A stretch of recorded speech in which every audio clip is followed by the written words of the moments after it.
하나님께서 우리와 함께 하십니다. 예전에 추수하고 또 탈곡을 하고 소위 도종의 과정을 거쳐서 우리의 식탁에 쌀이 오르기까지 결코 빼놓을 수 없는 것 중에 하나가 돌을 골라내는 것이었습니다. 그래서 쌀을 씻고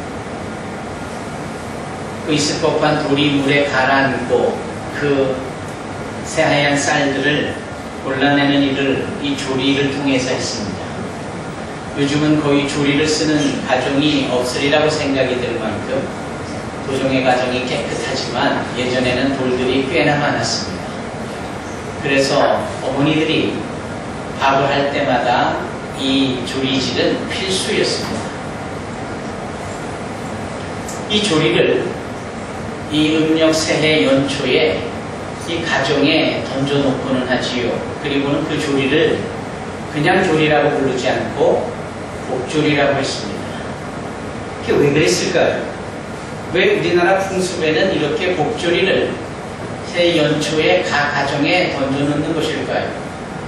단순히 상업적인 것을 넘어서 거기에는 특별한 뜻이, 의미가 담겨져 있기 때문입니다. 그것은 삶 속에서 이 복을 쏙쏙 골라내라 이런 뜻은 아닐까요?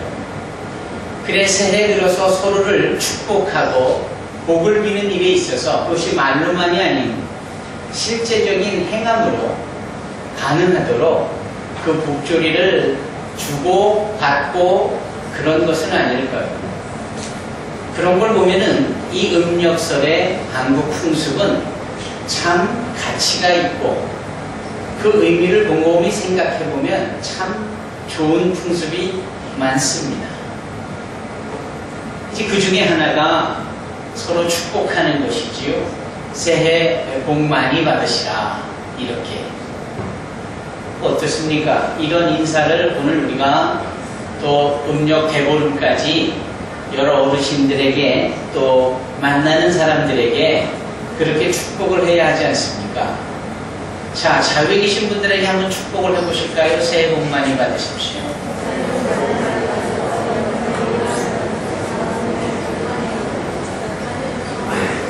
그러면 우리가 복 많이 받으라고 하면 그분이 복을 많이 받는 겁니까? 우리가 도대체 뭘 근거로 복을 준다라는 겁니까?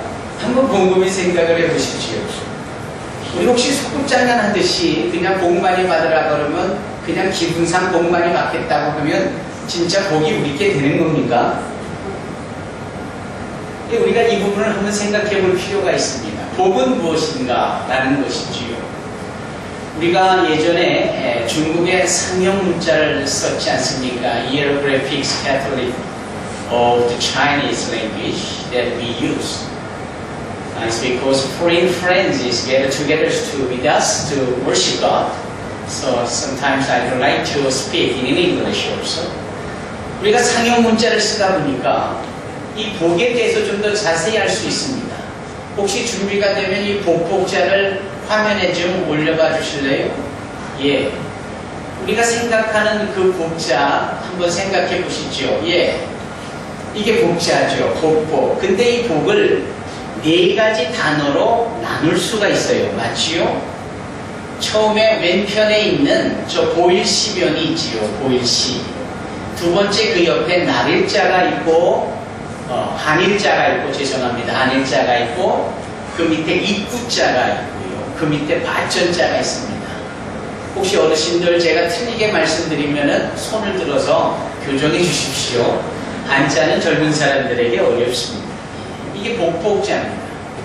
그러니까 소위 복을 말할 때 중국인들은 이 상형 문자를 쓰는 그분들은 참 복을 제대로 이해하고 있는 거예요. 우리도 그래왔습니다. 이 복복자가 도대체 뭐냐? 첫째, 보여주는 겁니다. 보일시변이 그걸 말하는 거예요. 그 옆에 한인이 있고 입구자가 있잖아요. 이것은 뭘 의미하냐면 한 사람을 말합니다. 한 사람의 뭔가를 보여주는 거예요. 한 사람의 뭘 보여주느냐? 바로 밭을 보여주는 겁니다. 땀 흘려서 개가 나고 씨를 뿌리고 열매를 거두는 소위 삶의 터전, 우리가 필요한 것을 얻는 삶의 영역, 이게 밭 아닙니까? 그러니까 한 사람의 밭을, 한 사람의 인생의 밭을 보여주는 게 복이다. 그런데 그것까지는 부족하죠. 한 사람의 인생을 보여주는데 어떤 인생을 보여주는 것이냐? 소위 복의 근원이 되시는 하나님께서 그 한 사람의 인생을 조목조목 도와주시고 손대주시고 관여해주시고 개입해주시고 주관해주시고, 그러니까 그 밭을 다 잘 일구도록 도와주시고 씨를 잘 뿌리도록, 또 때에 맞는 일조량인 태양빛과 그리고 수분이 공급되어지도록 비도 내려주고, 또 추수할 때 좋은 계절과 일손들까지 붙여주고, 그래서 소위 풍요로운 것들을 누리도록 이런 중간중간의 모든 세밀한 흔적과 도와주시는 증거, 이걸 보여줄 수 있는 게 복이다라는 겁니다.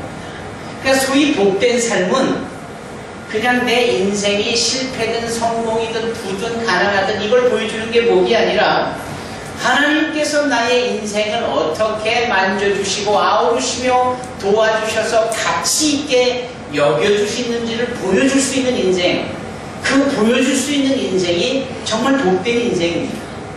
그렇기 때문에 새해 복 많이 받으시라 라는 것은 이 해에도 하나님께서 가정 안에서, 직장 안에서, 사업장에서, 또 학생들에게는 행하는 학업 가운데 지혜를 더하시며 좋은 열매와 결실과 성적과 아름다운 성취가 있도록 그 하나님이 손대주신 것들이 많이 보여주기를 원하는, 그게 바로 복을 비는 겁니다.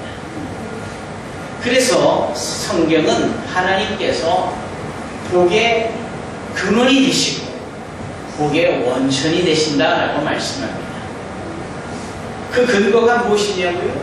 창세기 1장에 보면은 하나님께서 당신의 형상을 따라 사람을 흙으로 지으시잖아요. 그리고 그 흙으로 지으신 사람에게 두 가지를 더 하시는데, 하나는 하고 생기를 부어주시고 또 하나는 복을 주시는 겁니다. 그러니까 복이라는 단어는 창세기 1장에 하나님께서 천지를 창조하시고 그 최고의 정점인 우리와 같은 사람을 만드실 때 당신께서 허락하신 것이 복이에요. 이게 하나님이 복의 근원이 되시는 겁니다. 그리고 그걸 구체적으로 믿음의 사람이라 여겨지는 아브라함을 통하여서 복을 내려주시죠. 그래서 아브라함의 삶 속에는 항상 하나님이 손대어 관여해 주시고 도와주시고 책임져 주시고 보장해 주신 증거들이 아브라함의 삶에 가득가득 많은 거예요. 그래서 그의 인생이 12장으로 시작해서 24장으로 끝날 때까지 온통 다 하나님이 어떤 복을 어떤 상황에서 어떤 문제 가운데 어떤 영역에서 섬세하게 쏟아부어 주셨는지를 자세히 기록하고 있습니다. 이게 복을 주시는 하나님, 전지전능하신 하나님, 영생하시는 하나님, 예비하시는 하나님, 한결같이 다 하나님께서 상황마다 섬세하게 베풀어 주신 일들이 다 복이에요. 그래서 우리는 그걸 근거 삼아 하나님은 복의 하나님, 하나님은 복의 근원의 하나님이다 라는 거예요. 그러니까 하나님과 상관이 없으면 우리가 아무리 복을 많이 받으라 라고 해도 그거 다 소꿉장난한 듯 하는 거예요. 하나님과 관계가 있을 때에 그 복이 실제적인 복으로서 효력이 있는 겁니다. 내가 하나님의 복됨을, 그분의 복의 원천됨을 근거하여 누군가에게 축복하고 누군가에게 덕담을 더할 때 그 덕담과 축복의 말씀이 실체적인 효력이 있는 거예요. 그런 점에서 이 새해 축복하는 말, 새해 복 많이 받으시라 라고 할 때는 아주 철저하게 하나님의 복됨을 먼저 인식하여야 할 것이고 우리가 그것에 대해서 분명히 믿어야 할 것이며 그걸 근거하여 누군가에게 덕담과 축복을 해야 되는 줄로 믿습니다. 사랑하는 성도 여러분, 우리의 말에는 힘이 있어요. 우리의 말에는 권세가 있습니다. 믿으십니까? 성경의 네 번째 책은 민수기입니다. 창세기, 출애굽기, 레위기, 민수기, 그렇죠? 이 민수기의 14장 28절에 보면 하나님의 약속이 기록이 되어 있는데 그 하나님의 약속의 말씀이 무엇이냐 하면 이런 거예요. 내가 너희들이 살아있는 동안에 너희들의 입으로 행하는 모든 말을 내가 듣고 내가 그것을 시행하리라 그렇게 말씀합니다. 그러니까 내가 무슨 말을 하든 하나님께서는 그걸 들으신다라는 거예요. 두 번째, 그 우리의 행한 말을 하나님께서 합당하다라고 여기시면 그것을 당신이 실행하신다. 그러니까 우리는 우리 말에 능력과 권세가 있다라는 사실을 인식하게 되고, 아하, 내가 말하는 이 말이 그냥 소리로서 물리적으로 전파되는 것을 끝내는 게 아니라 내가 뭔가를 말할 때 하나님이 들으시는구나. 그리고 들으시는 하나님께서 그것을 하나님의 능력으로 이루어 주시는구나. 그렇다면 심사숙고해서 말을 해야 합니다. 그렇다면 내 입에서 나오는 말이 뭘 의미하는지 조심스럽게 말을 해야 합니다. 그래서 말을 좀 아껴야 되고 말을 제어할 수 있어야 합니다. 함부로 말을 해서도 안 되고 신중하게 말을 해야 합니다. 경솔히 말을 하면 실수가 있게 말합니다. 그래서 잠언 기자는 말이 많으면 실수도 많다 이런 말씀을 합니다. 경우에 합당한 말은 아로새긴 은쟁반에 금사라다 라고까지 말씀하네요. 우리의 말이 얼마나 적재적소에 필요한 말이어야 되는지를 우리에게 요구합니다. 듣기는 속히 하되 말하기는 더디하다 라고 하며 말의 중요성을 강조합니다. 이 모든 게 왜 그런가? 하나님이 먼저 들으시고 하나님께서 그걸 시행하시기 때문에 그렇습니다. 그래서 예수께서 70여 명의 제자들을 2명씩 작은 지역 각기 보낼 때에 방문하는 곳 만나지는 사람에게 복을 빌으라 라고 말을 합니다. 왜? 하나님께서 들으셔서 복을 주시기 위함입니다.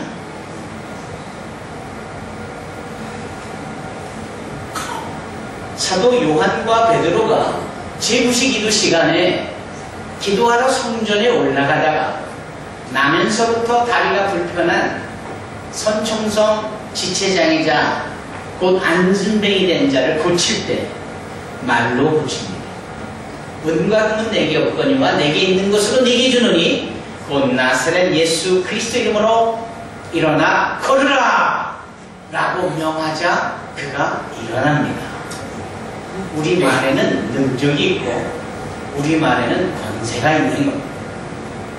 이 사실을 분명히 알고 이 새해 명절의 때에 새해 복 많이 받으라 라고 그냥 생각 없이 툭툭 던지는 말이 아니라 분명하게 이 말의 권세 속에 하나님께서 들으시고 너의 삶에 복되게 하시고 그분이 너의 삶의 모든 영역에서 일일이 관여해 주시고 주관해 주시고 보장해 주시고 책임져 주시기를 내가 원하노라 이렇게 기도하고 축복하듯이 말을 선포할 때 정말 우리에게 덕담과 축복을 듣는 자들의 삶이 복될 줄로 믿습니다. 그 말을 증거하고 전하는 자리 얼마나 복된 존재들입니다. 사랑하는 성도 여러분, 복을 증거하고 선포하고 복을 공급하는 소위 복의 통로가 되어진 저와 여러분들은 그래서 항상 복에 붙어 있어야 합니다. 복의 근원인 하나님과 떨어져 있으면 그 다음부터 소꿉장난 내는 거예요. 내가 아무리 그럴싸한 말을 멋지게 해도 효용이 없어요. 능력이 없습니다. 권세가 없어요. 그냥 물리적으로 소리로만 나타내지고 사라지는 겁니다. 그것은 마치 멋지게 장식되어진 수도꼭지가 있는데 그것이 금으로 됐다라고 가정을 해보십시다. 멋지게 벽에 장착되어진 금으로 된 수도. 그런데 이 끝이, 이 파이프가 반드시 수원지인 물의 공급처인 곳에 붙어 있어야 꼭지를 틀면 물이 나오는, 아무리 멋들어진 금으로 된 수도꼭지임에도 불구하고 수원지와 단절되어진 채 있다면 금으로 된 꼭지를 틀은들 물이 나오겠습니까, 여러분? 마찬가지이지. 우리가 주님께 붙어 있고 우리가 주님의 은혜를 경험한 자들이 되어야, 우리가 주님의 복을 함께 누리는 자가 되어야 내 말의 권세대로 복이 흘러져 듣는 이들에게 공급이 되어지는 거예요. 멀쩡하게 겉만 번지르하게 무늬만 크리스찬인 것처럼 거기에 세련되게 포장되어진 모습으로 아무리 복을 빌고 아무리 덕담을 해도 끊쳐진 하나님과의 관계 속에서 어떠한 복의 보장이나 효험이 있을 수 없습니다. 그래서 우리는 누군가에게 세배를 받거나 복을 빌려고 할 때 빳빳한 세뱃돈만 준비해서는 안 됩니다.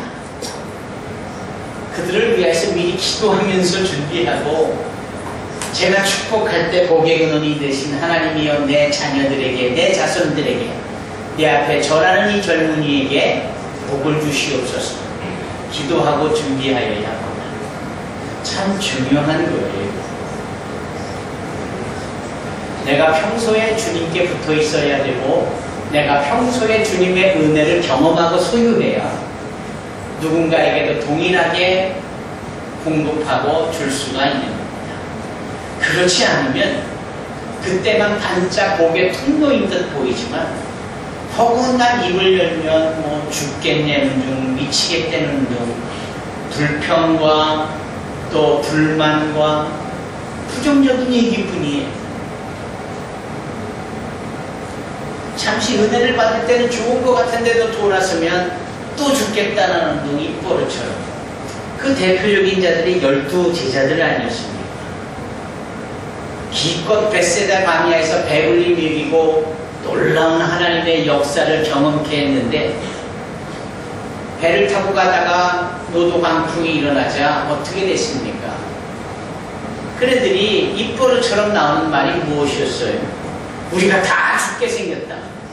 지금 주님이 그 배에 함께 계신데 다 죽게 생겼다라고 말하지 않습니다. 조금 전까지만 해도 은혜 가운데 있던 자들이 문제를 당하니까 미천이 드러나는 겁니다. 그들의 미천은 뭐였어요? 뻑하면 미치겠다는 운동, 뻑하면 죽겠다는 운동. 말이 됩니까, 여러분?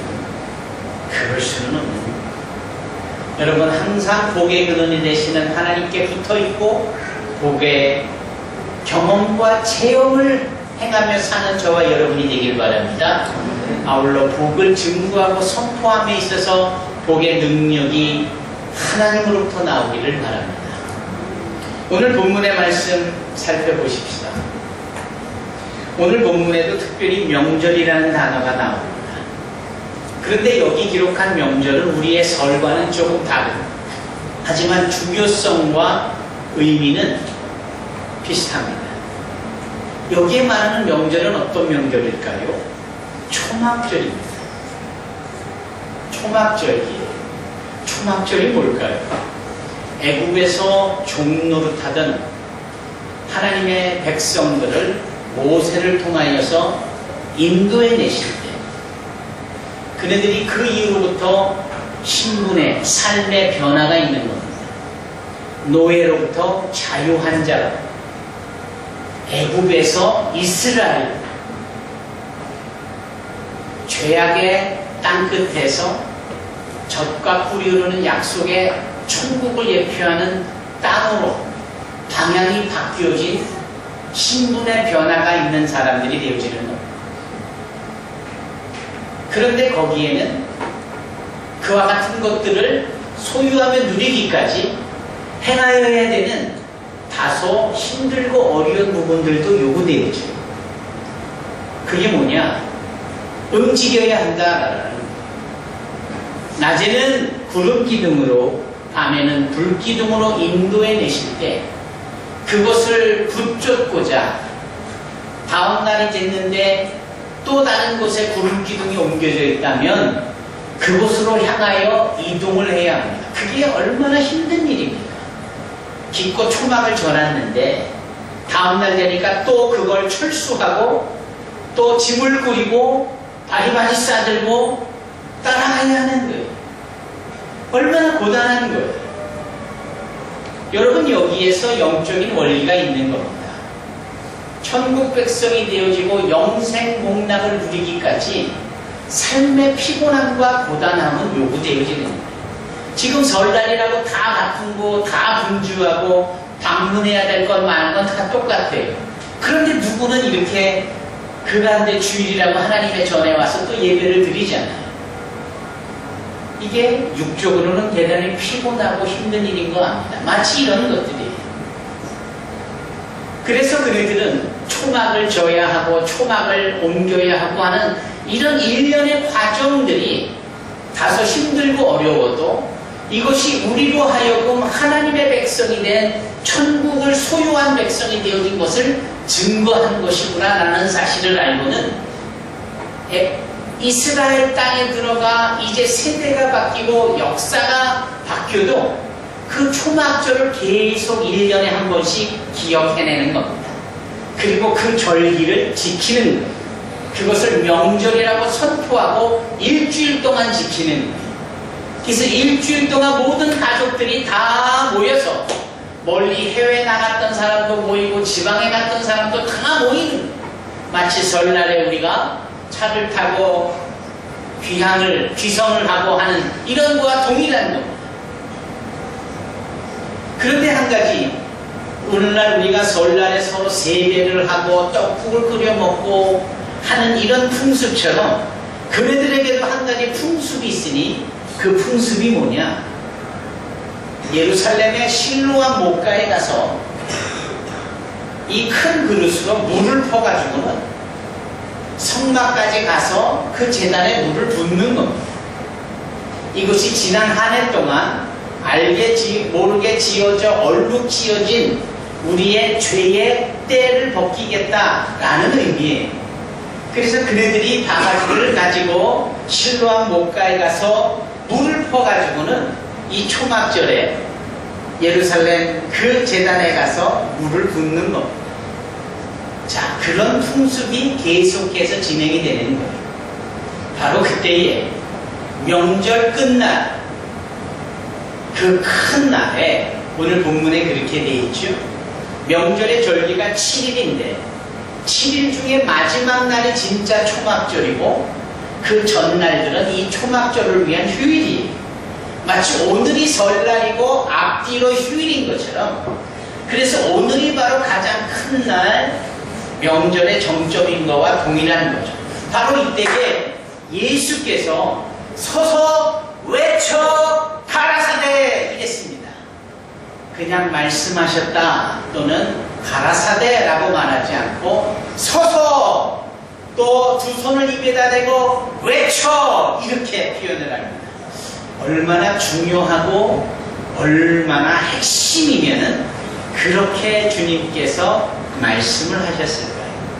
또 요한은 그것을 빠트림없이 그 행동을 고스란히 묘사를 했을까요? 그래서 서서 외쳐 말씀하신 예수님의 내용은 무엇입니까? 그 말씀이 바로 이겁니다. 누구든지 목마르거든 내게로 와서 마시라. 나를 믿는 자는 성경의 이름과 같이 그 배에서 생수의 강이 흘러나리라. 지금 물을 연실 퍼담고 있는, 따지고 보면 이분들이 물을 퍼나르는 일이 뭐예요? 자기 인생의 죄악과 때를 벗어버리고 깨끗게 하려는, 살고자 하는 의미 아닙니까? 여러분, 이 예루살렘 이스라엘 땅은 지금도 그렇지만 가장 귀한 것 중에 한 게 물입니다. 물. 근데 그 물은 그 생명의 근원이기도 하고 물 없이는 살 수가 없는 거예요. 그래서 그 생명과 같은 물을 퍼다 붓는 이 일들이 단순히 죄악을 씻어버리고자 1년에 한 번씩 하는 이러한 습관적인 일을 행하는 사람들에게 주님께서는 근원이 되는 말씀을 하는 겁니다. 누구든지 목마르거든. 여기 말씀하고 있지 않습니까? 누구든지 목마르거든 내게로 와서 마시라. 이 말인즉슨 너희들이 옮기고 붓는 그것은 그저 행위에 불과할 것이지 실체적인 것으로 물을 줄 수 있는 것은 나다 라는 의미예요. 우리가 열심히 새해 복 많이 받으라, 복을 많이 빌지만 실제적으로 복을 주실 수 있는 분은 하나님이라는 사실과 동의하는 겁니다. 누구든지 목마르거든 내게로 와서 내게 마시라. 이 말씀이 그것을 의미합니다. 그러시면서 주님께서 38절에 뭐라고 말씀합니까? 나를 믿는 자는 성령의 이름과 같이 그 배에서 생수의 강이 흘러나리라. 아예 당신을 믿고 의지하고 신뢰하는 것은 물을 마시는 정도가 아니라 아예 너의 근원에서부터 물이 거꾸로 솟구쳐 나온다. 이게 얼마나 복된 말씀이며 복된 보장이며 복된 책임입니다. 너희들끼리 서로 복받으라, 복받을게 서로 속도장난하듯이 할 게 아니라 나를 믿기만 하면 내가 너에게 복을 주되 그 복이 너의 영혼과 너의 삶에서 풍성히 솟구쳐 나오도록 내가 해줄 것이다. 이것이 핵심이고 이것이 실체입니다. 여러분, 설날 우리가 외쳐 복받으라고 하는 그 복의 진정한 의미가 예수를 믿음으로 얻고자 하는 그 생명의 복과 이 땅에서의 기름진 복과 하늘의 신령한 복이 너의 영혼 가운데 너의 삶 가운데 네 입에서 솟구쳐 후유도록 차고 넘치도록 풍성이 나오리라 라고 축복하는 것과 같은 겁니다. 이제 우리가 처음에 복 많이 받으시라고 좌우에 서로 덕담하는 것을 기억하면서 이제 말씀을 듣고 난 후에 또 한 번 행하고자 하는데 이제는 다르겠죠? 예. 자, 다시 한번 인사 나누십시다. 새해 복 많이 받으십시오.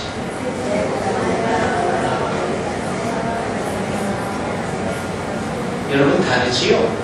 예. 복의 근원이 되신 하나님으로 인하여서 우리는 복을 선포했고 하나님께서 그 복을 통하여 우리에게 축복받은 자를 책임져 주실 겁니다. 아울러 복의 통로된 우리에게 그 복을 갑절로 더하여 주시게 될 줄 믿습니다. 가정의 일들, 직장의 일들, 사업장의 일들, 자녀들의 학업의 일들 하나님께서 조목조목 손대셔서 밭을 일구듯이 그 모든 것 다 일구셔서 불필요한 것들 제거해 주시고 옥토처럼 변하게 해주셔서 그 가운데 하나님께서 귀한 씨앗 뿌려져 30배로 60배로 100배로 결실이 맺어지도록 우리의 삶에 이해 2013년에 큰 복을 주실 줄로 믿습니다. 아울러 몸이 불편하신 분들 여러 가지 노화에 따른 청력의 쇠함과 시력의 쇠함과 또 무릎의 아픔과 허리의 아픔 또는 신경세포, 혈관, 조직, 관절, 골수 모든 장기 이르기까지 하나님께서 깨끗게 하여 주시고 치료해 주시고 독수리 날개치고 올라같은 새 힘을 귀한 복으로 공급해 주실 줄로 믿습니다. 아멘. 아멘. 새해 복 많이 받으시고 항상 복의 근원이 되신 하나님께 꼭 붙어 계시는 저와 여러분이 되기를 바랍니다. 죽게 굳게 붙어 있는 저와 여러분이 되시기를 주 예수 이름으로 축원합니다. 기도하겠습니다.